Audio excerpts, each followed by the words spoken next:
Good, happy Wednesday evening, everyone.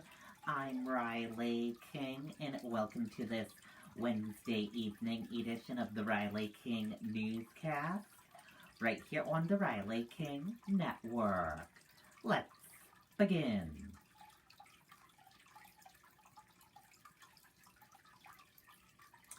First up, man accused of swapping out children's Ritalin for unknown substance. Former residential facility employee faces several charges.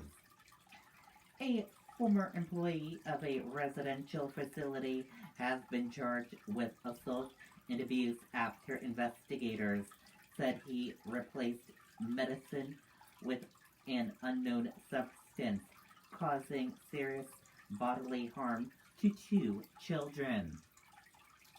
Here is a photo of that man. Take a look.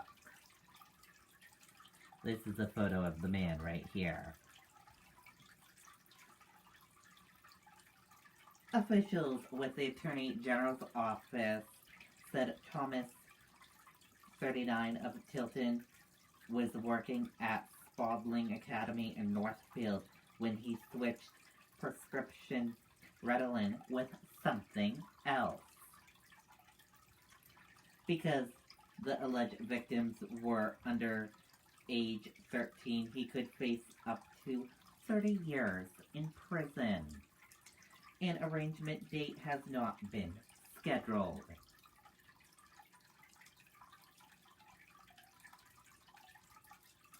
New Hampshire Supreme Court rules in favor of former Dartmouth student who started fire in 2016. Student will not have to reimburse school's insurance company for $4.5 million claim. Let's take a listen to that video from WMUR News 9.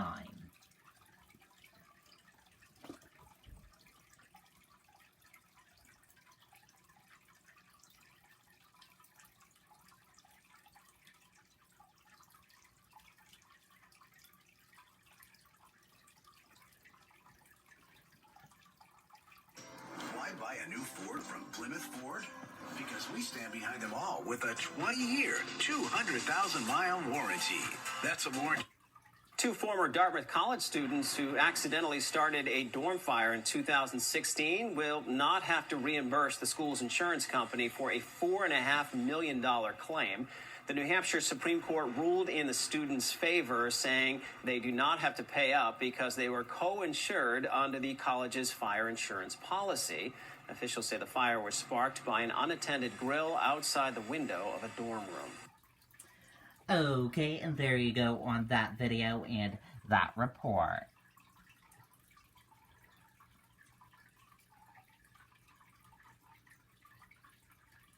Executive Council confirms Sununu Legal Counsel John Familia as New Hampshire Attorney General. Let's take a listen to that video from WMUR News 9.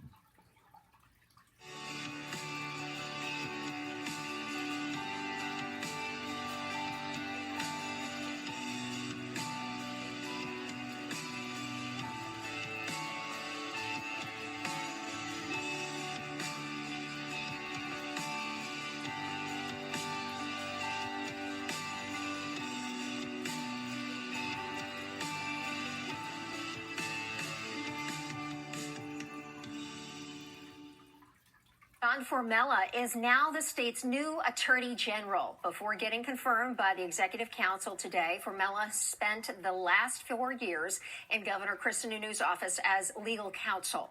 He will succeed Gordon MacDonald, who was recently sworn in as Chief Justice of the New Hampshire Supreme Court. Okay, and there you go on that video and that report.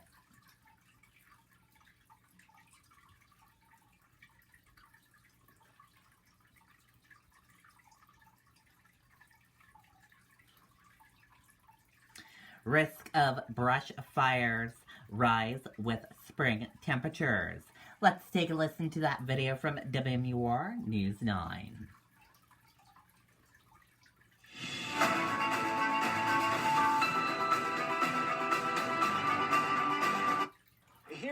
Bedford and any place where there's no snow in New Hampshire, the risk of fire danger is considered moderate. Today, forest rangers came across this fire that wasn't properly extinguished in Orford. They put out the flames before they could spread. The state's fire season began about 2 weeks ago in southern areas due to warmer temperatures, variable winds, and low humidity.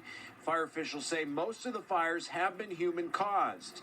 New Hampshire Forests and Land says about 25% of the state is still under abnormally dry to moderate drought conditions. We've actually received reports of wildfires in Rockingham, Stratford, Hillsborough, Cheshire, and Merrimack counties in recent days. Some of those fires have been several acres in size and impacted some structures on some of the fires as well. And a reminder that fire permits are required by law for open burning if the ground isn't snow covered. You can get them through your local fire department or nhfirepermit.com. In Bedford, Mike Cronin, WMUR News Now. Okay, and there you go on that video and that report.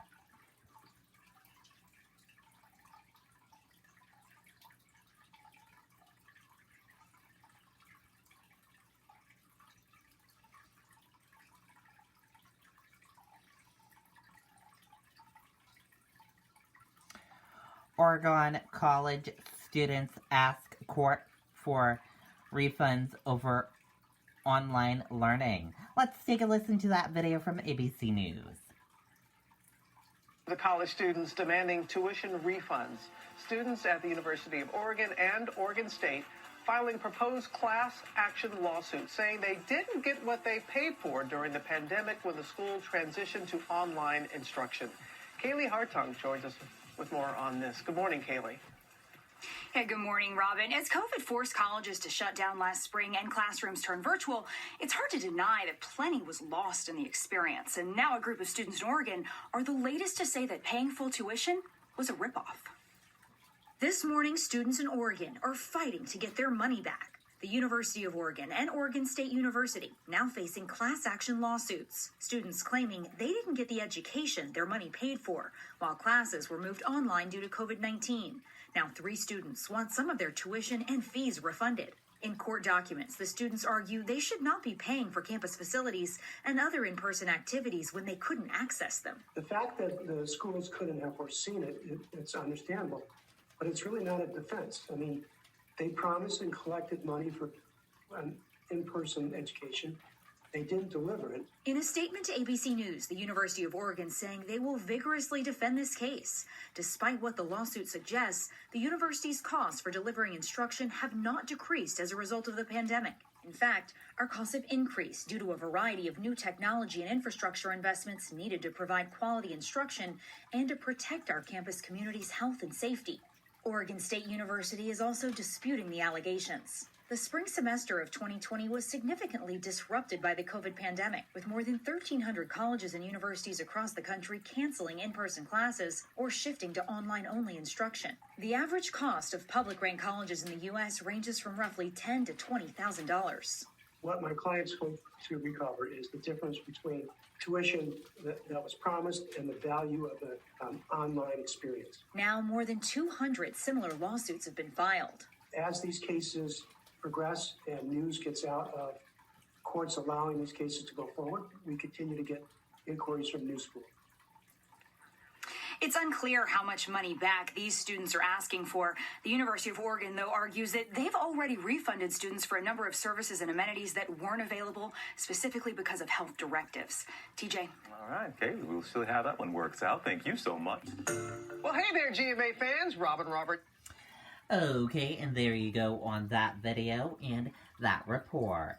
And that does it for this evening edition of the Riley King Newscast, right here on the Riley King Network. I hope you all have a great rest of your evening. I'll see you back here tomorrow for another newscast. I'll have a news report coming up in a little bit. Good night, goodbye, everyone.